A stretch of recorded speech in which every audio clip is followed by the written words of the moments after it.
ಆಕಾಶವಾಣಿ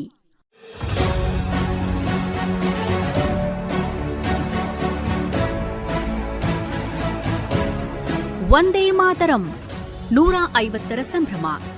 ಆಕಾಶವಾಣಿಗೆ 90ರ ಸಂಭ್ರಮ. ಕೇಳಿ ವಿಶೇಷ ಕಾರ್ಯಕ್ರಮ ವೀರಯೋಧರು ರಕ್ಷಣಾ ಸೇವೆಯ ತಾರೆಗಳು.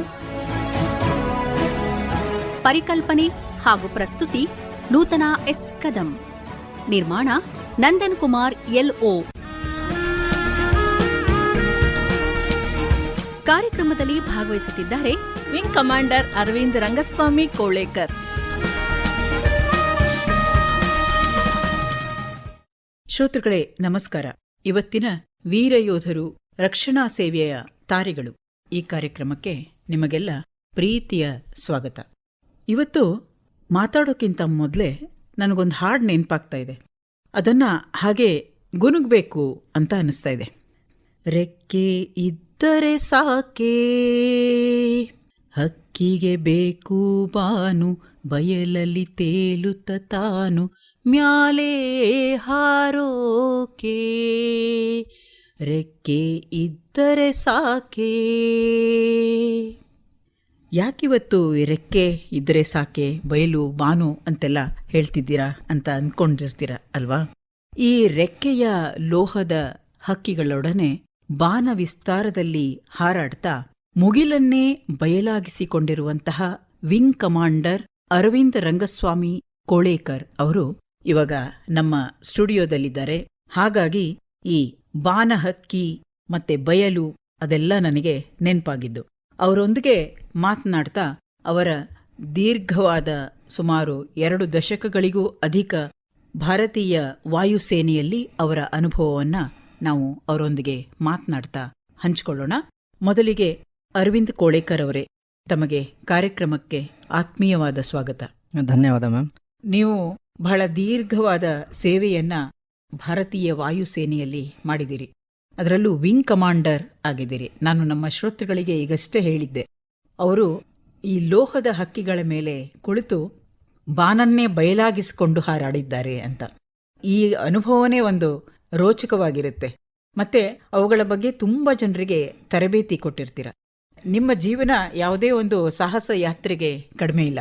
ಹಾಗಾಗಿ ನಿಮ್ಮ ಅನುಭವಗಳನ್ನು ನಮ್ಮ ಶ್ರೋತೃಗಳಿಗೆ ತಿಳಿಸ್ಕೊಡೋದಕ್ಕೆ ನಮಗೆ ಬಹಳ ಖುಷಿ ಆಗ್ತಾ ಇದೆ. ಯಾವಾಗ ನೀವು ಭಾರತೀಯ ವಾಯುಸೇನೆಯನ್ನ ಸೇರಿದ್ದು? ಶುರು ಮಾಡೋದಕ್ಕಿಂತ ಮುಂಚೆ ತುಂಬಾ ಒಳ್ಳೆ ಸೂಕ್ತವಾದ ಹಾಡು ತುಂಬಾ ಸುಮಧುರವಾಗಿ ಹೇಳಿದಿರ. ನಾನು ಒಳ್ಳೆ ಹಾಡುಗಾರ್ತಿ ಅಲ್ಲ, ಆದ್ರೆ ಚೆನ್ನಾಗಿ ಹೇಳಿದಿರ. ಸೊ ನಾನು 2001ರಲ್ಲಿ ಭಾರತೀಯ ವಾಯುಸೇನೆಗೆ ಸೇರಿದೆ. ಅದಕ್ಕಿಂತ ಮುಂಚೆ ನಂದು ಏನು ಇಂಜಿನಿಯರಿಂಗ್ ಪದವಿ ಮುಗಿಸಿದ ನಂತರ 1 ವರ್ಷ ಒಂದು ಪ್ರೈವೇಟ್ ಕಂಪನಿಯಲ್ಲಿ ಕೆಲಸ ಮಾಡಿದೆ. ಅದಾದ ನಂತರ ನಾನು ಒಂದು ಕಂಪನಿ ಕೆಲಸದ ಮೇಲೆ ನಾನು ಒಂದು 2 ತಿಂಗಳು ಕೊಚ್ಚಿನಲ್ಲಿದ್ದೆ. ಕೊಚ್ಚಿನಲ್ಲಿ ನಾನು ಹೊರಗಡೆ ಓಡಾಡಬೇಕಾದ್ರೆ ನೌಕಾ ಸೇನೆಯ ನೆಲೆ ಇದೆ, ಅದನ್ನ ನೋಡಿದೆ. ಅಲ್ಲಿ ಯೋಧರ ಅದನ್ನೆಲ್ಲ ನೋಡಿ ಅದಕ್ಕೊಂದು ಇನ್ಸ್ಪಿರೇಷನ್ ಅಂತ ಏನು ಹೇಳ್ತೀವಲ್ಲ, ಅದು ಸಿಕ್ತು ನನಗೆ. ಹಾಗಾಗಿ ನಾನು ಯಾಕೆ ಸೇರಬಾರ್ದು. ಅದೇ ಟೈಮಲ್ಲಿ 2000ನೇ ಇಸ್ವಿಯಲ್ಲಿ ಭಾರತೀಯ ವಾಯುಸೇನೆಗೆ ಭರ್ತಿಗೆ ಬಂತು. ಅದಕ್ಕೆ ನಾನು ಒಂದು ಅರ್ಜಿ ಹಾಕಿ 2000ರಲ್ಲಿ ಸೆಲೆಕ್ಷನ್ ಎಲ್ಲ ಆಯಿತು. ನಮ್ದು ಟ್ರೈನಿಂಗು 2001ರಲ್ಲಿ ನಾನು ಭಾರತೀಯ ವಾಯುಸೇನೆ ದುಂಡಿಗಲ್ ಅಂತ ತೆಲಂಗಾಣದಲ್ಲಿದೆ, ಹೈದರಾಬಾದ್ ಹತ್ರ. ಸೊ ಅಲ್ಲಿ ನಮ್ದು ಒಂದು ಟ್ರೈನಿಂಗ್ ತರಬೇತಿ ಶುರು ಆಯಿತು. ಈ ತರಬೇತಿ ಅನ್ನೋದು ಸೇನೆಯಲ್ಲಿ, ವಾಯುಸೇನೆ ಅಥವಾ ನಮ್ಮ ಆರ್ಮಿ ಅಥವಾ ನೌಕಾಸೇನೆಯಲ್ಲಿ ಭಾರತೀಯ ರಕ್ಷಣಾ ಸೇವೆಯಲ್ಲಿ ಟ್ರೈನಿಂಗ್ದು ಒಂದು ಮಹತ್ವದ ಪಾತ್ರ ಇರುತ್ತೆ. ಸೊ ಹಂಗಾಗಿ ನೀವು ಬೇರೆ ಈ ಖಾಸಗಿ ಸಂಸ್ಥೆಗಳಿಗೆ ಹೋಲಿಸಿದ್ರೆ ರಕ್ಷಣಾ ಸಂಸ್ಥೆಗಳಲ್ಲಿ ಈ ಒಂದು ತರಬೇತಿಯ ಒಂದು ಅವಧಿ ಇರುತ್ತಲ್ಲ, ಅದು ಸ್ವಲ್ಪ ಜಾಸ್ತಿ ಇರುತ್ತೆ. 6 ತಿಂಗಳು ದುಂಡಿಗಳಲ್ಲಿ ನಮ್ಮದು ಒಂದು ತರಬೇತಿ ಇರುತ್ತೆ. ಅದು ಪ್ರಾಥಮಿಕ ತರಬೇತಿ ಅಂತ ಕರಿಬೋದು. 6 ತಿಂಗಳು ತರಬೇತಿ ದುಂಡಿಗಳಲ್ಲಿ ಆದಮೇಲೆ ಮತ್ತೆ 1 ವರ್ಷದ ತರಬೇತಿ ನಮಗೆ ಬೆಂಗಳೂರಲ್ಲಿ ಏರ್ಫೋರ್ಸ್ ಟೆಕ್ನಿಕಲ್ ಕಾಲೇಜ್ ಅಂತ ಇರುತ್ತೆ. ಎಲ್ಲ ಪ್ರತಿ ಇಂಜಿನಿಯರ್ಸ್ ಏನು ಲೋಹದ ಹಕ್ಕಿ ಅಂತ ಏನು ಹೇಳಿದಾರೆ, ವಿಮಾನನ ಅದನ್ನು ಒಂದು ಮೇಂಟೈನ್ ಮಾಡಲಿಕ್ಕೆ ಅಥವಾ ಅದನ್ನು ಸರಿ ಇದೆಯಾ ಅಂತ ಅದನ್ನು ಕಲೀಲಿಕ್ಕೆ ತರಬೇತಿ ನಮಗೆ ಬೆಂಗಳೂರಲ್ಲಿ ಕೊಡ್ತಾರೆ. ಅದು ಮುಗಿದ ನಂತರ ಮತ್ತೆ ತರಬೇತಿ ಇರುತ್ತೆ. 1 ವರ್ಷ 6 ತಿಂಗಳು ಮುಗಿದ ಮೇಲೆ ಮತ್ತೆ ಇನ್ನೂ ಒಂದು 6 ತಿಂಗಳ ತರಬೇತಿ ಇರುತ್ತೆ. ಅದು ನಾವು ಯಾವ ವಿಮಾನವನ್ನು ನಾವು ಏನು ಮೇಂಟೈನ್ ಮಾಡಬೇಕು ಅಥವಾ ನೋಡ್ಕೋಬೇಕು, ಆ ವಿಮಾನದ ಒಂದು ಸ್ಪೆಸಿಫಿಕ್ ಆಗಿರುತ್ತೆ.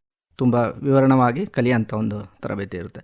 ಸೊ ಇಂಜಿನಿಯರ್ಸಿಗೆ ಒಂದು 2 ವರ್ಷದ ತರಬೇತಿ ಅಂತ ಇಟ್ಕೋಬೋದು.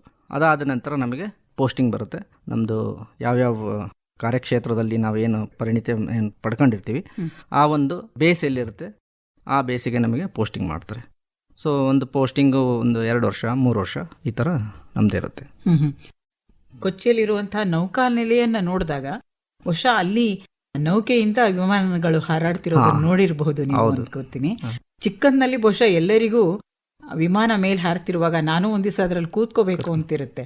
ಚಿಕ್ಕಂದಿನಿಂದ ಇತ್ತ ಅದು ವಿಮಾನದಲ್ಲಿ ನಾನು ಹಾರಾಡಬೇಕು ಅಥವಾ ಅದನ್ನ ಹಾರಿಸ್ಬೇಕು. ಆಟ ಆಡುವಾಗ ಮೇಲೆ ವಿಮಾನ ಹೋಗೋದು ನೋಡಿ ಖುಷಿ ಆಗ್ತಾ ಇತ್ತು. ನಾನು ಅದರಲ್ಲಿ ಹೋಗ್ಬೇಕು ಹಾರಾಡಬೇಕು ಅನ್ನೋ ಒಂದು ಆಸೆ ಇರುತ್ತೆ. ಅದು ಸಣ್ಣಂದ್ರಿಂದನೇ ಇತ್ತು. ಆದರೆ ನಂದು ಕಾರ್ಯ ಏನಪ್ಪ ಅಂದ್ರೆ ವಿಮಾನ ಹಾರಾಡ್ಸೋದಲ್ಲ, ವಿಮಾನನ ಅದನ್ನು ಮೇಂಟೈನ್ ಮಾಡೋದು. ಬಟ್ ವಿಮಾನ ಹಾಳಾದಾಗ ಅದನ್ನು ರಿಪೇರಿ ಮಾಡಿ ಅದನ್ನು ಟೆಸ್ಟ್ ಮಾಡ್ಲಿಕ್ಕೆ ಹೋದಾಗ ಅವ್ರ ಪೈಲಟ್ ಜೊತೆ ನಾವು ಇಂಜಿನಿಯರ್ಸು ಅವ್ರ ಜೊತೆಗೆ ಹೋಗ್ತೀವಿ. ವಿಮಾನದ ಏನೇನು ಪ್ಯಾರಾಮೀಟರ್ಸ್ ಇದೆ ಅದೆಲ್ಲ ಎಲ್ಲ ಇದೆಯಾ ಅಂತ ನೋಡಲಿಕ್ಕೆ ನಾವು ಜೊತೆಗೆ ಇರ್ತೀವಿ. ಮೂಲತಃ ನೀವು ಭದ್ರಾವತಿಯವರು. ಭದ್ರಾವತಿಯಲ್ಲಿ ಬಹುಶಃ ಆ ಕಾಲಕ್ಕೆ ವಿಮಾನ ತಿಂಗಳಿಗೊಮ್ಮೆನೂ ಕಾಣಿಸ್ತಾ ಇತ್ತೋ ಇಲ್ವಾ ಆಕಾಶದಲ್ಲಿ ಅಲ್ವಾ? ನೀವು ಚಿಕ್ಕವರಿದ್ದಾಗ ಪ್ರಥಮ ಬಾರಿ ವಿಮಾನ ನೋಡಿದ್ದು Vishweshwara Iron and Steel Limited ಇದೆ ಅಲ್ಲಿ, ಉಕ್ಕಿನ ಕಾರ್ಖಾನೆ ಭದ್ರಾವತಿ. ಅದಕ್ಕೊಂದ್ಸರಿ ರಾಜೀವ್ ಗಾಂಧಿ ಅವರು ಹೆಲಿಕಾಪ್ಟರ್ ಬಂದಿದ್ದು. ಅದೇ ಫಸ್ಟ್ ಟೈಮ್ ನಾನು ವಿಮಾನ ಹತ್ತಿರದಿಂದ ನೋಡಿದ್ದು. ಬಹಳ ಅಪರೂಪಕ್ಕೆ ಈ ತರದ ಕೆಲವು ಕೋಇನ್ಸಿಡೆನ್ಸ್ ಅಂತೀವಿ ನಾವು, ಇಂತಹ ಕೆಲವು ಆಗ್ತವೆ ಅಂತ. 2001ರಲ್ಲಿ ನೀವು ಭಾರತೀಯ ವಾಯುಸೇನೆಗೆ ಸೇರ್ಬೇಕು ಅಂತ ಅಂದ್ಕೊಂಡು ಅದಕ್ಕೆ ಪರೀಕ್ಷೆ ತಗೊಂಡ್ರಿ. ಆನಂತರ ಪಾಸ್ ಆಯ್ತು.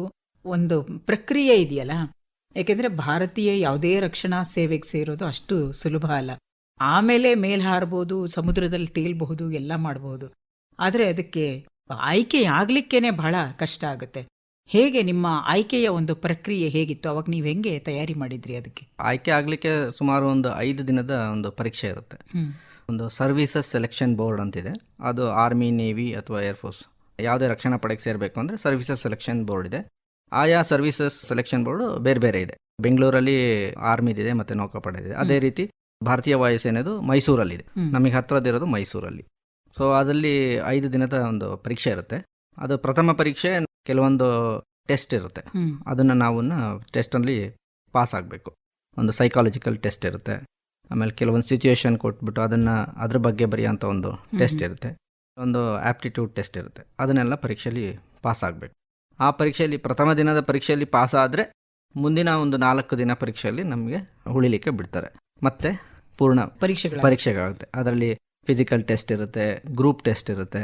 ಅಂದರೆ ನಾವು ಟೀಮಲ್ಲಿ ಯಾವ ಥರ ನಾವು ಕೆಲಸ ಮಾಡ್ತೀವಿ ಅದನ್ನೆಲ್ಲ, ಅದಕ್ಕೆ ಸೈಕಾಲಜಿಸ್ಟು ಮತ್ತು ಇಂಟರ್ವ್ಯೂಂಗ್ ಆಫೀಸರ್ಸ್ ಅವರೆಲ್ಲ ಇರ್ತಾರೆ. ಅವರೆಲ್ಲ ಅದನ್ನು ನಮಗೆ ಸೂಕ್ಷ್ಮವಾಗಿ ಗಮನಿಸಿ, ಸೊ ಇವನು ವಾಯುಸೇನೆಗೆ ಅಥವಾ ರಕ್ಷಣಾ ಪಡೆಗೆ ಸಮರ್ಥರಿದ್ದಾರೆ ಅದನ್ನು ಅವ್ರು ಕಂಡುಹಿಡಿತಾರೆ. ಆ ಥರ ಒಂದು 5 ದಿನದ ಪರೀಕ್ಷೆಯಲ್ಲಿ ಭಾಗವಹಿಸಿ ಆಗಬೇಕು. ಅಲ್ಲಿಗೆ ಮುಗಿಯಲ್ಲ. ಅದಾದ ಮೇಲೆ ನಮಗೆ ಒಂದು ಮೆಡಿಕಲ್ ಟೆಸ್ಟ್. ಆ ಒಂದು ಮೆಡಿಕಲ್ ಟೆಸ್ಟು ಏನೇನು ಕ್ವಾಲಿಫೈ ಆಗಬೇಕು ಅದನ್ನೆಲ್ಲ ಚೆಕ್ ಮಾಡ್ತಾರೆ. ಹೈಟು, ವೆಯ್ಟು, ದೃಢತೆ, ಮಾನಸಿಕ ದೃಢತೆ, ಅದನ್ನೆಲ್ಲ ಮೆಡಿಕಲ್ ಟೆಸ್ಟ್ ಆದಮೇಲೆ ಮತ್ತೆ ಅದನ್ನು ಮೆರಿಟ್ ಲಿಸ್ಟ್ ಮಾಡಿ ಆಮೇಲೆ ಫೈನಲ್ ಸೆಲೆಕ್ಷನ್. ಹೇಳ್ತೀವಲ್ಲ ಸರ್ವೈವಲ್ ಆಫ್ ದ ಫಿಟೆಸ್ಟ್ ಅಂತ. ಬಹುಶಃ ಭಾರತದ ಯಾವುದೇ ರಕ್ಷಣಾ ಸೇವೆಯಲ್ಲೂ ಕೂಡ ಯಾರು ಬಲಾಢ್ಯರಿರ್ತಾರೋ ಅವರು ಅದರಲ್ಲಿ ಉಳಿತಾರೆ. ಖಂಡಿತ ಆ ರೀತಿಯ ಒಂದು ತುಂಬಾ ಕಠಿಣವಾದ ಆಯ್ಕೆ ಪ್ರಕ್ರಿಯೆ ಭಾರತೀಯ ರಕ್ಷಣಾ ಸೇವೆಗೆ ಇದೆ ಅಂತ. ಈಗ ನೀವು ಒಂದೊಂದು ಭಾಗದಲ್ಲಿ ಒಂದೊಂದು ವಿಷಯಗಳ ಬಗ್ಗೆ ನಿಮಗೆ ತರಬೇತಿ ಕೊಡ್ತಾರೆ. ದುಂಡಿಗಲ್ನಲ್ಲಿ ಒಂದು ತರಬೇತಿ ಆಗುತ್ತೆ. ನಂತರ ಅದಕ್ಕೆ ತಂತ್ರಜ್ಞಾನದ ಬಗ್ಗೆ ನಿಮಗೆ ಬೆಂಗಳೂರಿನ ಏರ್ಫೋರ್ಸ್ನಲ್ಲಿ ತರಬೇತಿ ಆಗುತ್ತೆ. ಹೀಗೆ ಮತ್ತೆ ನೀವು ಮಧ್ಯಪ್ರದೇಶದಲ್ಲೂ ಕೂಡ ನಿಮಗೆ ತರಬೇತಿ ಆಯಿತು. ಈ ಥರ ಬೇರೆ ಬೇರೆ ಹಂತಗಳಲ್ಲಿ ತರಬೇತಿ ಆಗಿ ನೀವು ಎಲ್ಲಿ ನಿಮಗೆ ಪೋಸ್ಟಿಂಗ್ ಸಿಗುತ್ತೋ, ಎಲ್ಲಿ ನಿಮ್ಮ ಕಾರ್ಯ ನೀವು ಆರಂಭ ಮಾಡಬೇಕೋ ಅಲ್ಲಿಗೆ ಹೋಗ್ತೀರಾ. ಅಲ್ಲಿ ಹೋದಾಗ ಮೊದಲೇ ನಿಮಗೆ ಎದುರಾಗುವಂತಹ ಸವಾಲುಗಳು ಏನು? ಭಾರತೀಯ ವಾಯುಸೇನೆ ಅಂದ ತಕ್ಷಣನೇ ತುಂಬ ಬಹಳ ದೊಡ್ಡದಾದ ಜವಾಬ್ದಾರಿ ನಿಮ್ಮ ಬೆನ್ಮೇಲೆ ಇರೋ ಹಾಗಿರುತ್ತೆ. ಅಲ್ಲಿ ಸೇರಿದಾಗ ಹೇಗಿತ್ತು? ಅದು ಯಾವ ಸವಾಲನ್ನು ನೀವು ಎದುರಿಸೋಕ್ಕೆ ಸಿದ್ಧ ಆಗಬೇಕಿತ್ತು? ಒಂದು ತರಬೇತಿ ಅದರಲ್ಲಿ ಆಲ್ರೆಡಿ ಹೇಳಿರ್ತಾರೆ ಈ ಥರ ನೀವು ಕಲಿಬೇಕು. ಆದರೆ ಒಂದು ಫೀಲ್ಡ್ಗೆ ಹೋದಾಗ ಅದೇ ಪರಿಸ್ಥಿತಿ ಅಲ್ಲಿ ಸಿಗೋದು ಕಡಿಮೆ. ಸೊ ಅದಕ್ಕೋಸ್ಕರ ನಾವು ಯಾವುದೇ ಒಂದು, ಇವಾಗ ನಾನು ಫಸ್ಟಿಗೆ ಪ್ರಥಮ ಪೋಸ್ಟಿಂಗು ಪಂಜಾಬಲ್ಲಿ ಪಾಕಿಸ್ತಾನ್ ಬಾರ್ಡರ್ ಆ ಒಂದು ಜಾಗಕ್ಕೆ ಹೋದಾಗ ಅಲ್ಲಿ ಪರಿಸ್ಥಿತಿ ಇವಾಗ ನಾನು ಹೋಗಿದ್ದು ಪಾರ್ಲಿಮೆಂಟ್ ಅಟ್ಯಾಕ್ ಇತ್ತಲ್ಲ, ಅದು ಕೇಳಿರ್ಬೋದು. ಆವಾಗ ನಮ್ಮ ಇಡೀ ಸೈನ್ಯನ ಒಂದು ಮೊಬಲೈಸ್ ಮಾಡಿದ್ರು. ಸೊ ಅವಾಗ ನಾನು ಅಲ್ಲಿ ಹೋದಾಗ ನಮಗೊಂದು ಉಳ್ಕೊಳ್ಳಿಕ್ಕೆ ಒಂದು ರೂಮ್ ಇರುತ್ತೆ, ಅದೆಲ್ಲ ಸುವ್ಯವಸ್ಥಿತವಾಗಿ ಒಂದು ಮಾಡಿಟ್ಟಿರ್ತಾರೆ. ಬಟ್ ಆ ಪಾರ್ಲಿಮೆಂಟ್ ಅಟ್ಯಾಕ್ ಆದಮೇಲೆ ಇಡೀ ಸೇನೆನ ಒಂದು ಮೊಬಲೈಸ್ ಮಾಡಿ ಎಲ್ಲ ಬಾರ್ಡರ್ ಏರಿಯಾಗೆ ಡೆಪ್ಯೂಟ್ ಮಾಡಿರ್ತಾರೆ. ಪ್ರಥಮ ಬಾರಿ ನಂದು ಎಲ್ಲ ತರಬೇತಿ ಮುಗಿಸಿ ಅಲ್ಲಿ ಹೋದಾಗ ಇಡೀ ಸ್ಟೇಷನಲ್ಲಿ ಉಳ್ಕೊಳ್ಳೋಕ್ಕೆ ಅನ್ನೋದೊಂದು ಜಾಗ ಇರಲಿಲ್ಲ. ಕೊನೆಗೆ ಸರಿ ನಾವು ಹೋದ್ವಿ ಆಫೀಸರ್ ಮೆಸ್ಸಿಗೆ, ನಮ್ದು ಲಗೇಜ್ ಎಲ್ಲ ತೊಗೊಂಡು ನಮಗೆ ಅದೇ ಒಂದು ಇಮ್ಯಾಜಿನೇಷನ್ ಇತ್ತು, ಓಕೆ ನಮಗೆ ರೂಮ್ ಕೊಡ್ತಾರೆ ಅಲ್ಲಿ ಹೋಗಿರ್ಬೋದು ಅಂತ. ಬಟ್ ನಮಗೆ ಹೇಳಿದ್ದು ಇಲ್ಲ, ನಿಮಗೆ ರೂಮ್ ಇಲ್ಲ, ಆಲ್ರೆಡಿ ಎಲ್ಲ ಫುಲ್ ಆಗಿದೆ, ನೀವು ಹೋಗಿ ಇಲ್ಲಿ ನಮ್ದು ಏರ್ಫೋರ್ಸ್ ಸ್ಕೂಲ್ ಇದೆ, ಸ್ಕೂಲ್ ಡೈನಿಂಗ್ ಹಾಲಲ್ಲಿ ನಿಮ್ಗೊಂದು ಬೆಡ್ ಹಾಕಿದ್ದೀವಿ, ಹೋಗಿ ಅಲ್ಲೇ ಮಲ್ಕೋಬೇಕು. ಸೊ ಹಂಗೆ ಪರಿಸ್ಥಿತಿಗಳು ನಾವು ಹೋದಾಗ ನಾವೇನು ಇಮ್ಯಾಜಿನೇಷನ್ ಮಾಡಿರ್ತೀವಿ ಆ ಥರ ಸಿಗೋದು ಕಡಿಮೆ. ಸೊ ನಾವು ಏನಿರುತ್ತೆ ಅದಕ್ಕೆ ಅನುಗುಣವಾಗಿ ನಮ್ಮನ್ನು ಹೊಂದ್ಕೊಂಡು ನಾವು ಕೆಲಸವನ್ನು ನಿಭಾಯಿಸಬೇಕಾಗುತ್ತೆ. ತರಬೇತಿಯಲ್ಲೂ ಅದನ್ನು ಹೇಳ್ಕೊಡ್ತಾರೆ ಅನ್ಸುತ್ತೆ. ಹೌದು, ಅದಕ್ಕೆ ನಮ್ದೊಂದು ಫೀಲ್ಡ್ ಕ್ಯಾಂಪ್ ಎಲ್ಲ ಇರುತ್ತೆ. ಸೊ ಫೀಲ್ಡಲ್ಲಿ ಟೆಂಟ್ ಒಳಗೆ ಹೆಂಗಿರಬೇಕು ಅದನ್ನೆಲ್ಲ ಮುಂಚೆನೆ ಕಲಿಸಿರ್ತಾರೆ. ಸೊ ಯಾವ ಥರ ಪರಿಸ್ಥಿತಿ ಬರುತ್ತೆ ಅಂತ ಒಂದು ಹೇಳೋಕ್ಕೆ ಕಷ್ಟ. ಸೊ ಹಂಗಾಗಿ ಒಂದು ಹೊಸ ಒಂದು ಬೇಸಿಗೆ ಹೋದಾಗ ಅಲ್ಲಿ 2-3 ವರ್ಷಕ್ಕೊಂದ್ಸರಿ ನಿಮಗೆ ಚೇಂಜ್ ಆಗುತ್ತೆ. ಅವಾಗ ಅಲ್ಲಿ ಬೇರೆ ಬೇರೆ ಜನ ಇರ್ತಾರೆ, ಅವ್ರ ಜೊತೆ ಹೆಂಗೆ ಹೊಂದ್ಕೊಂಡು ಒಂದು ಟೀಮ್ ಜೊತೆಗೆ ಕೆಲಸ ಮಾಡೋದೊಂದು ಒಂದು ಪರಿಸ್ಥಿತಿನ ಕಲಿಬೇಕಾಗುತ್ತೆ. ನೀವು ನಂತರ ಮಧ್ಯಪ್ರದೇಶದಲ್ಲಿ ಆರ್ಮಮೆಂಟ್ ಸ್ಪೆಷಲಿಸ್ಟ್ ಅಂತ ಆದ್ರಿ. ಇದು ಸಾರ್ವಜನಿಕರಿಗೆ ಅರ್ಥ ಮಾಡ್ಕೊಳ್ಳೋದು ಕಷ್ಟ. ಹೇಗೆ ಒಬ್ಬ ಸೈನ್ಯದ ಅಧಿಕಾರಿ ಹೇಗೆ ಒಂದು ಆರ್ಮಮೆಂಟಿನ ಅಥವಾ ಅದರದ್ದು ಹೇಗೆ ಒಂದು ವಿಶೇಷತೆಯನ್ನ ಗಳಿಸ್ಕೊಳ್ಳೋಕೆ ಸಾಧ್ಯ ಆಗುತ್ತೆ ಅಂತ, ಯಾವ ಸ್ಪೆಷಲಿಸ್ಟ್ ಆದ್ರಿ ನೀವು ಅಲ್ಲಿ? ನಂದು ಪ್ರಥಮ ತರಬೇತಿ ಮುಗಿಸಿ ನಾನು ಮತ್ತೆ ಹೆಲಿಕಾಪ್ಟರ್ ತರಬೇತಿಗೆ ಹೋದೆ ಪಂಜಾಬಲ್ಲಿ. ಅದೊಂದು ಅಟ್ಯಾಕ್ ಹೆಲಿಕಾಪ್ಟರ್. ಸೊ ಹೆಲಿಕಾಪ್ಟರ್ನ ಹೇಗೆ ಮೇಂಟೈನ್ ಮಾಡಬೇಕು, ಅದಕ್ಕೇನೇನು ಸರ್ವಿಸಿಂಗ್ ಮಾಡಬೇಕು, ಅದನ್ನೊಂದು ಏರಲ್ಲಿ ಹೋಗ್ಲಿಕ್ಕೆ ಎಲ್ಲ ಒಂದೇನು ಪರೀಕ್ಷೆ ಮಾಡಿ ಕೊಡಬೇಕು, ಅದನ್ನೊಂದು ತರಬೇತಿ ಕೊಟ್ಟಿದ್ರು. ಅದಾಗಿ ಒಂದು ಸ್ವಲ್ಪ ದಿನ ಕೆಲಸ ಆದಮೇಲೆ ಮತ್ತೆ ಈಗ ನೀವೇನು ಹೇಳಿದ್ರಲ್ಲ ಆರ್ಮಮೆಂಟ್ಗೆ ನನಗೆ ಶಿಫ್ಟ್ ಮಾಡಿದ್ರು. ಇವಾಗ ಒಂದು ಏನು ಲೋಹದ ಅಕ್ಕಿ ಬರೀ ಹಾರಾಡಿದ್ರೆ ಭಾರತೀಯ ವಾಯುಸೇನೆಗೆ ಸಾಲದು. ಅದು ಒಂದು ಮದ್ದು ಗುಂಡು ಸಿದ್ಧವಾಗಿರ್ಬೇಕು, ಮದ್ದು ಗುಂಡುಗಳು, ಮಿಸೈಲು, ರಾಕೆಟ್ಸ್, ಅದನ್ನೆಲ್ಲ ಒಂದು ಹಾರಿಸೋ ಒಂದು ಕ್ಷಮತೆ ಇರಬೇಕು ಆ ವಿಮಾನಕ್ಕೆ. ಆ ಮದ್ದು ಗುಂಡು ಅದೆಲ್ಲ ಅದಕ್ಕೂ ಒಂದು ತಯಾರಿ ಮಾಡಬೇಕಾಗುತ್ತೆ. ಏರೋಪ್ಲೇನಿಗೆ ಅದನ್ನ ಅಳವಡಿಸ್ಬೇಕು ಅಥವಾ ಅದ್ರ ಮೇಲೆ ಹಾಕಬೇಕು, ಮೇಲೆ ಹೋಗಿ ಡ್ರಾಪ್ ಮಾಡೋದಕ್ಕಿಂತ ಮುಂಚೆ ಅದಕ್ಕೆಲ್ಲ ಒಂದು ಪ್ರಿಪರೇಷನ್ ಅಂತ ಒಂದು ಇರುತ್ತೆ, ಅದನ್ನು ತಯಾರಿ ಮಾಡಬೇಕು, ಅದಕ್ಕೆಲ್ಲ ಒಂದು ಫ್ಯೂಸಿಂಗ್ ಮಾಡಬೇಕು, ಅದೆಲ್ಲ ಮಾಡಬೇಕು. ಅದನ್ನೆಲ್ಲ ನಾವು ನಿಮಗೆ ಆರ್ಮಮೆಂಟಲ್ಲಿ ಕಲಿಸ್ಕೊಡ್ತಾರೆ. ಅದೊಂದು 3 ತಿಂಗಳು ತರಬೇತಿ ಇದೆ. ಬಾಂಬ್ ತಗೊಂಡ್ರೆ ಸೊ ಬಾಂಬ್ ಒಳಗೆ ನಿಮಗೆ ಕೆಮಿಕಲ್ಸ್ ಸೊ ಅದಿರುತ್ತೆ. ಅದು ನಿಮಗೆ ಸುಮ್ಮನೆ ಬಿಸಾಕಿದ್ರೆ ಸ್ಫೋಟ ಆಗಲ್ಲ. ಅದಕ್ಕೊಂದು ಸ್ಫೋಟಕ್ಕೆ ಒಂದು ಮಾಧ್ಯಮ ಬೇಕು, ಚೈನ್ ಬೇಕು. ಸೊ ಅದನ್ನೆಲ್ಲ ಹೆಂಗೆ ಸೇರಿಸ್ಬೇಕು, ಜೋಡಿಸ್ಬೇಕು. ಅದು ವಿಮಾನಕ್ಕೆ ಹೋದಾಗ ಅಕಸ್ಮಾತ್ ಆಗಿ ನೆಲದಲ್ಲಿ ಸ್ಫೋಟ ಆಗಬಾರ್ದು. ನಾವು ಕೆಲಸ ಮಾಡಬೇಕಾರೆ ತಗೊಂಡೋಗ್ಬೇಕಾದ್ರು ಸ್ಫೋಟ ಆಗಬಾರ್ದು, ಅದು ಬಿಟ್ಟ ಮೇಲೆ ಆಗಬೇಕು. ಎಲ್ಲ ಒಂದು ಯಾವುದೇ ರೀತಿಯ ಹಂತಗಳನ್ನ ಅದನ್ನೆಲ್ಲ ಅದರಲ್ಲಿ ಕಲಿಸ್ಕೊಡ್ತಾರೆ. ಅಂದ್ರೆ ಹೀಗೆ ನೀವು ಬಾಂಬ್ ಹಾಕೋದು ಮಾಡೋದು ಇಲ್ಲದೆ ಹೋದ್ರು ಅದನ್ನ ಹೇಗೆ ನಿಷ್ಕ್ರಿಯಗೊಳಿಸ್ಬೇಕು ಮತ್ತೆ ಎಲ್ಲಿ ಹೋಗಿ ಹಾಕಬೇಕು, ಇವೆರಡರ ಬಗ್ಗೆ ನೀವು ನಿಖರತೆಯನ್ನ ಬೆಳೆಸ್ಕೊಳ್ಬೇಕಾಗತ್ತೆ. ಆಗ ಕೆಲವು ಅಪಘಾತಗಳು ಆಗಬಹುದಲ್ವ? ಇವೆಲ್ಲ ಯಾವಾಗಲೂ ಸ್ಫೋಟ ಆಗುವಂಥವು. ಅಂದರೆ ಅದೇ ಒಂದು ಮಾಧ್ಯಮ ಸಿಕ್ಕಾಗ ಆ ಥರದ ಪ್ರಾಯೋಗಿಕವಾಗಿ ಕೆಲವೊಂದು ಅನಾಹುತಗಳು ಆಗೋ ಸಾಧ್ಯತೆ ಇರುತ್ತೆ ಅಲ್ವಾ? ಹೌದು. ಅದಕ್ಕೆ ನಮ್ಮದು ಏರ್ಫೋರ್ಸಲ್ಲಿ ನಾವೇನು ಟೆಕ್ನಿಷಿಯನ್ ನಮ್ಮದು ಜೊತೆ ಕೆಲಸ ಮಾಡ್ತಾರಲ್ಲ, ಆ ಟೆಕ್ನಿಷಿಯನ್ನು ಒಂದು ವೆಪನ್ ಟ್ರೇಡ್ ಅಂತ ಒಂದು ಟೆಕ್ನಿಷಿಯನ್ ಇದೆ. ಅವ್ರದ್ದು ಒಂದು ತುಂಬ ನಂಬಿಕೆದಾಯವಾದ ಒಂದು ಕೆಲಸ. ಅವ್ರೇನೇ ಮಾಡಿದ್ರು ಸತ್ಯ ಹೇಳ್ತಾರೆ, ಯಾವುದೇ ಕಾರಣಕ್ಕೂ ಸುಳ್ಳು ಹೇಳ. ಸ್ವಲ್ಪ ಹೆಚ್ಚು ಕಡಿಮೆ ಆದರೂ ಅವ್ರು ಬಂದು ಹೇಳ್ತಾರೆ, ಸರ್ ಈ ಥರ ಇದು ಆಗಿದೆ, ಇದು ಮಿಸ್ಟೇಕ್ ಇದೆ. ಅಲ್ಲೇನಾದ್ರು ಮುಚ್ಚಾಕಿದ್ರೆ ಮುಂದೆ ದೊಡ್ಡ ಅನಾಹುತ ಹೋಗೋದು ಸಾಧ್ಯತೆ ಇರುತ್ತೆ. ಸೊ ಹಾಗಾಗಿ ತರಬೇತಿಯಲ್ಲಿ ಇದನ್ನೆಲ್ಲ ಹೇಳ್ಕೊಡ್ತಾರೆ. ನೀವೇನೇ ಇದ್ರು ಅದನ್ನು ಹೇಳಬೇಕು. ಆಮೇಲೆ ಎಲ್ಲದಕ್ಕೂ ಒಂದು ಪ್ರೊಸೀಜರ್ ಅನ್ನೋದೊಂದು ಮಾಡಿಟ್ಟಿರ್ತಾರೆ, ಅದರ ಪ್ರಕಾರನೇ ನಾವು ಹೋಗಬೇಕು, ಎಲ್ಲೂ ಡಿವಿಯೇಟ್ ಮಾಡೋಂಗಿಲ್ಲ. ಆವಾಗ ನಮಗೆ ಸೇಫ್ಟಿ ಅನ್ನೋದೊಂದನ್ನು ಎನ್ಶೂರ್ ಮಾಡ್ಕೋಬೇಕು. ಈಗ ನೀವು ಹೆಲಿಕಾಪ್ಟರ್ ತರಬೇತಿ ಕೂಡ ತಗೊಂಡಿದ್ದೀರಾ. ವಿಮಾನ ಆಯಿತು ಅಥವಾ ಹೆಲಿಕಾಪ್ಟರ್ ಆಯಿತು, ಯಾವುದನ್ನೇ ನೀವು ಸರಿಪಡಿಸ್ತೀರಾ ಅಥವಾ ಅದರಲ್ಲಿ ಏನು ತಾಂತ್ರಿಕವಾಗಿ ಏನು ದೋಷ ಇದೆ ಅದನ್ನು ಸರಿ ಮಾಡ್ತೀರಾ ಅಂತಂದರೆ ಭೂಮಿ ಮೇಲೆ ಮಾಡೋಕ್ಕಾಗಲ್ಲ. ನೀವು ಅದನ್ನು ತಗೊಂಡು ಹಾರಿದಾಗಲೇ ಅದು ಸರಿ ಇದೆಯೋ ಇಲ್ವೋ ಅಂತ ಗೊತ್ತಾಗೋದು. ನಿಮ್ಮ ಜೊತೆಗೊಬ್ಬ ಪೈಲಟ್ ಇರ್ಬೋದು, ವಿಮಾನ ಅಥವಾ ಹೆಲಿಕಾಪ್ಟರ್ನ ನಡೆಸೋರು ಬೇರೆಯವ್ರು ಇರ್ಬೋದು, ಆದರೆ ನೀವು ಅದ್ರ ಜೊತೆಗೆ ಇರ್ತೀರ. ಈ ಥರದ ಒಂದು ಕೆಲಸಗಳೇನಿದೆ ನಿಮ್ಮ ಜೊತೆ ನಿಮ್ಮ ಮನೆಗಳಲ್ಲಿ ಇರ್ತಾರಲ್ಲ, ಅವರಿಗೆ ಭಯ ಹುಟ್ಟಿಸೋ ಹಂಗಿರುತ್ತೆ. ಒಂದೊಂದ್ಸತಿ ನೀವು ಮೇಲೆ ಹೋದಾಗ ನಿಮ್ಮ ತಂದೆ ತಾಯಿ ಆಗಿರಬಹುದು ಅಥವಾ ನಿಮ್ಮ ಮನೆಯವರಾಗಿರಬಹುದು, ಭಯ ಪಟ್ಟಿದ್ದು ಇದೆಯಾ ಆ ಥರ? ನಾನು ಒಬ್ಬನೇ ಮಗ. ನಮ್ಮ ತಾಯಿಗೆ ಸ್ವಲ್ಪ ಗಾಬರಿ ಇತ್ತು. ಶುರುವಲ್ಲಿ ಕೆಲಸಕ್ಕೆ ಸೇರೋದಾಗಿತ್ತು. ಅದೊಂದು ಯಾವಾಗಲೂ ಇದ್ದೇ ಇರುತ್ತೆ, ಆ ಥರ ಏನಾದ್ರು ಅನಾಹುತ ಆಗೋ ಚಾನ್ಸಸ್ ಇರುತ್ತೆ ಅಂತ ಹೇಳಲಿಕ್ಕೆ ಆಗಲ್ಲ. ಕೆಲವೊಂದ್ಸರಿ ತುಂಬ ಆಕ್ಸಿಡೆಂಟ್ಸ್ ಎಲ್ಲ ಆಗುತ್ತೆ. ಕೆಲವೊಂದು ಏನೋ ಒಂದು ಲೋಪೋದೇಶ ಇರ್ಬೋದು ಅಥವಾ ಅದಕ್ಕೆ ನಾವು ಬೇರೆ ಬೇರೆ ಕಾರಣಗಳು ಇರುತ್ತೆ. ಸೊ ಆ ಒಂದು ಕಾರಣಾಂತರಗಳಿಂದನೂ ಒಂದು ಅಪಘಾತ ಆಗೋ ಇರುತ್ತೆ. ಬಟ್ ಅದಕ್ಕೆಲ್ಲ ಚಾನ್ಸಸ್ ತುಂಬ ಕಡಿಮೆ. ಬಟ್ ಆದರೂ ಒಂದು ಗಾಬರಿ, ಹೆದರಿಕೆ ಅನ್ನೋದೊಂದು ಫ್ಯಾಮಿಲಿಯವ್ರಿಗೆ ಇದ್ದೇ ಇರುತ್ತೆ. ನೀವು ಕೊಚ್ಚಿಯಿಂದ ಒಂದೇ ಸರ್ತಿಗೆ ಭಾರತೀಯ ವಾಯುಸೇನೆಗೆ ಸೇರಬೇಕು ಅಂತ ಒಂದು ನಿರ್ಧಾರ ಮಾಡಿದ್ರಲ್ಲ, ಅವಾಗ ಮನೆಯಲ್ಲಿ ಹೇಳಿಲ್ವಾ ಆರಾಮಾಗಿದ್ದೆ, ಯಾಕೆ ಬೇಕು ಇದೆಲ್ಲ? ಅವರಿಗೆ ನಾನು ಹೇಳಿರಲಿಲ್ಲ. ನಂದು ಸೆಲೆಕ್ಷನ್ ಆದಮೇಲೆ ಆವಾಗಿನ ಕಾಲದಲ್ಲಿ ಫೋನ್ ಇರಲಿಲ್ಲ. ಖಾಸಗಿ ಸಂಸ್ಥೆಯಲ್ಲಿ ಕೆಲಸ ಮಾಡ್ತಿದ್ದೆ. ಒಂದು ವಾರ ರಜೆ ಬೇಕು ಅಂತ ಹೇಳಿ ಸೀದಾ ಮೈಸೂರಿಗೆ ಹೋದೆ. ಹೋಗಿ ಅಟೆಂಡ್ ಮಾಡಿ ಆಮೇಲೆ ಕೊನೆಗೆ ಒಂದು ಸೆಲೆಕ್ಷನ್ ಆದಮೇಲೆ ಆ ಖುಷಿ ಇದರಲ್ಲಿ ನಾನು ಹೇಳಿದೆ. ಅವಾಗ ತಾಯಿ ಒಂದು ಸ್ವಲ್ಪ ಗಾಬರಿ ಆದರೂ ಆಮೇಲೆ ನನಗೆ ಹೋಗ್ಲಿಕ್ಕೆ ಬಿಟ್ಟರು. ಸಂತೋಷವಾಗಿ ದೇಶದ ರಕ್ಷಣಾ ಕೆಲಸಕ್ಕೆ ಹೋಗ್ತಾ ಇದ್ದೆ, ಒಬ್ಬ ಅಂತ ಒಂದು ಬಹುತೇಕ ಈ ರಕ್ಷಣಾ ಸೇವೆಯಲ್ಲಿ ಬೇರೆ ಬೇರೆ ವಿಭಾಗಗಳಲ್ಲಿ ಕೆಲಸ ಮಾಡೋರನ್ನ ನಾನು ಈಗ ಮಾತಾಡಿಸಿದಾಗ ನೋಡಿದೀನಿ. ಒಬ್ಬೊಬ್ಬರೇ ಮನೆಯಲ್ಲಿ ಒಬ್ಬರೇ ಮಗ ಇರ್ತಾರೆ. ಅಂದ್ರೆ ಮಗ ಅಥವಾ ಮಗಳು ಯಾರೇ ಆಗ್ಲಿ ಒಬ್ಬರೇ ಇರ್ತಾರೆ, ಒಂದೇ ಮಗು ಆ ತಂದೆ ತಾಯಿಗೆ. ಆದರೂ ಕೂಡ ಅವರು ಸೇನೆಗೆ ಹೋಗಿ ಸೇರ್ಬೇಕು ಅನ್ನುವಂತಹ ತುಂಬಾ ಬಲವಾದ ನಿರ್ಧಾರ ಇರುತ್ತೆ ಅವರಲ್ಲಿ. ಆಮೇಲೆ ತಂದೆ ತಾಯಿಗಳು ಕೂಡ ತುಂಬಾ ಅವರಿಗೆ ಬೆಂಬಲ ಕೊಡ್ತಾರೆ. ಇದು ಎಲ್ಲ ಬಹಳ ಆಶ್ಚರ್ಯ ಆಗುತ್ತೆ ಒಂದೊಂದ್ಸತಿ ನೋಡಿದ್ರೆ. ನಾವು ಈ ಸಾರ್ವಜನಿಕ ಜೀವನದಲ್ಲಿ ಒಂದೇ ಮಗು ಅಂದ ತಕ್ಷಣ ಎಷ್ಟು ರಕ್ಷಣೆ ಮಾಡಿ ತುಂಬಾ ಪ್ರೊಟೆಕ್ಟಿವ್ ಆಗಿ ತಂದೆ ತಾಯಿ ಅವರಿಗೆ ಯಾವುದೇ ತೊಂದರೆ ಆಗಬಾರ್ದು ಅಂತ ಮಾಡ್ತಾರೆ. ಆದರೆ ವಿಮಾನದಲ್ಲಿ ಹಾರೋದಾಗಬಹುದು ಅಥವಾ ಸಮುದ್ರದಲ್ಲಿ ವರ್ಷಾನುಗಟ್ಲೆ ಅಥವಾ ತಿಂಗಳಾನುಗಟ್ಲೆ, ನೇವಿಯಲ್ಲಿದ್ರೆ ತಿಂಗಳಾನುಗಟ್ಲೆ ಸಮುದ್ರದ ಮೇಲೆ ಇರಬೇಕಾಗತ್ತೆ. ಸೊ ಅದಕ್ಕೆಲ್ಲ ಬಿಡ್ತಾರೆ ಅನ್ನೋದು ನನಗೆ ಬಹಳ ಒಂಥರ ಸೋಜಿಗ ಹಾಗೆ ಮತ್ತೆ ಖುಷಿನೂ ಆಗುವಂತಹ ವಿಷಯ. ನೀವು ಅಲ್ಲಿಂದ ತರಬೇತಿ ಆದ್ಮೇಲೆ ಜಾಯಿಂಟ್ ಡೈರೆಕ್ಟರ್ ಆದ್ರಿ ದೆಹಲಿಯಲ್ಲಿ. ಅಲ್ಲಿ ಯಾವ ರೀತಿಯ ಕೆಲಸಗಳಿತ್ತು? ನೀವು ಮಾತ್ರ ಬೇರೆಯವರಿಗೆ ತರಬೇತಿ ಕೊಡೋದಾ ಅಥವಾ ಹೇಗೆ? ಅಲ್ಲಿ ಭಾರತೀಯ ವಾಯುಸೇನೆ ಮುಖ್ಯಾಲಯ ಇದೆ, ಹೆಡ್ ಕ್ವಾರ್ಟರ್ಸ್ ದೆಹಲಿಯಲ್ಲಿ.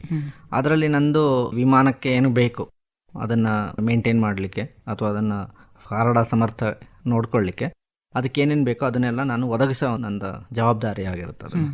ನಾವು ಯಾವಾಗಲೂ ಯುದ್ಧ ಸುಸಜ್ಜಿತವಾಗಿ ಇಡಬೇಕು, ಅದನ್ನೆಲ್ಲ ಒಂದು ನೋಡ್ಕೊಳ್ಳೋ ಒಂದು ವ್ಯವಸ್ಥೆ ಇರುತ್ತೆ. ಅದಕ್ಕೆಲ್ಲ ಒಂದು ಅಪ್ರೂವಲ್ಸ್ ತಗೊಳ್ಳೋದು ಅಥವಾ ಮಿನಿಸ್ಟ್ರಿ ಹತ್ರ ಹೋಗೋದು ಅಥವಾ ನಮ್ಮ ವೈಸ್ ಚೀಫ್ ಇರ್ಬೋದು ಅಥವಾ ನಮ್ಮ ಏರ್ ಆಫೀಸರ್ಸ್ ಮೇಂಟೆನೆನ್ಸ್ ಇನ್ಚಾರ್ಜ್ ಇರ್ತಾರೆ, ಅವ್ರ ಹತ್ರ ಒಂದು ಅಪ್ರೂವಲ್ ತಗೊಳ್ಳೋದು, ಆ ಒಂದು ಕೆಲಸಗಳು ಜಾಯಿಂಟ್ ಡೈರೆಕ್ಟರ್ ಮಾಡಿ.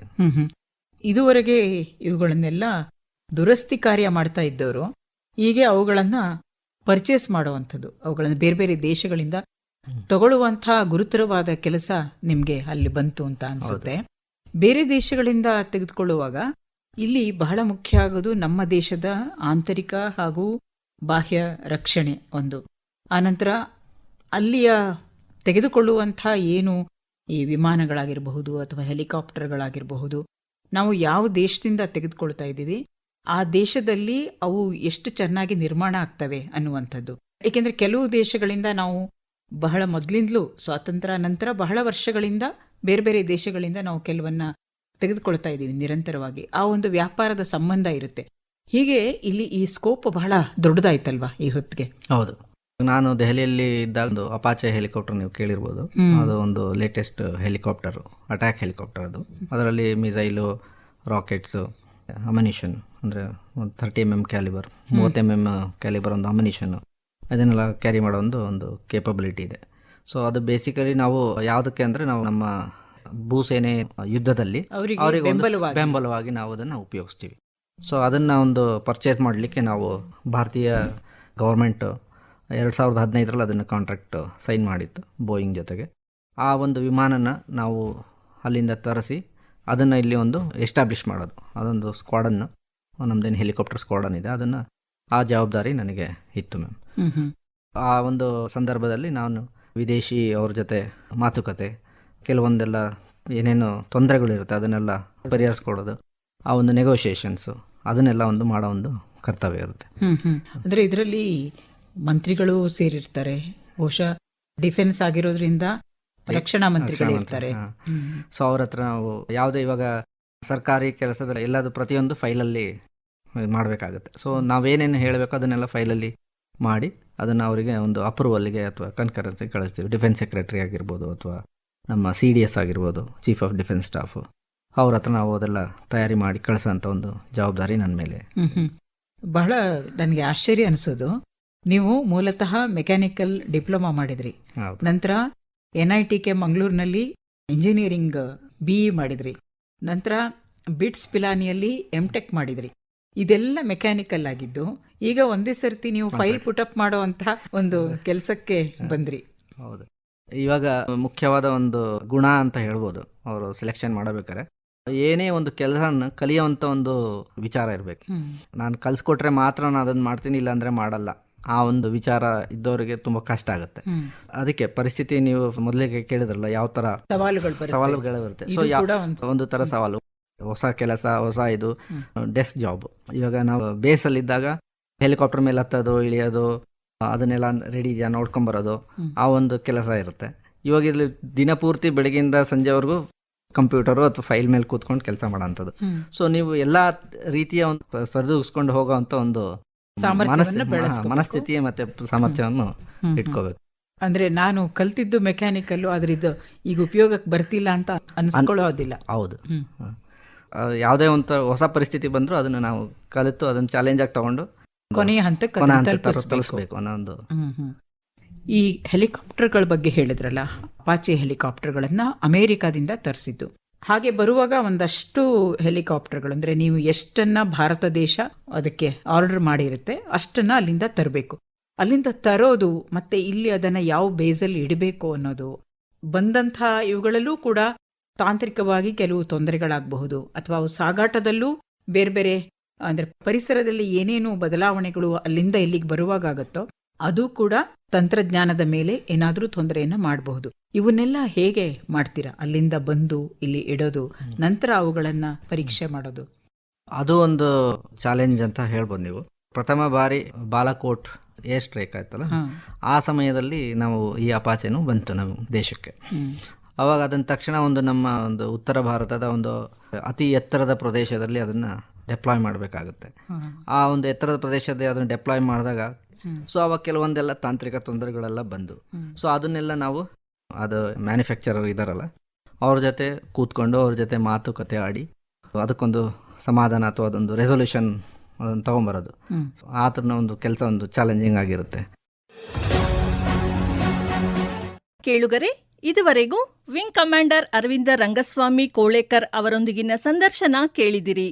ಅವರೊಂದಿಗಿನ ಸಂದರ್ಶನದ ಮುಂದುವರೆದ ಭಾಗ ಮುಂದಿನ ಶುಕ್ರವಾರ ಇದೇ ಸಮಯಕ್ಕೆ ಪ್ರಸಾರವಾಗಲಿದೆ.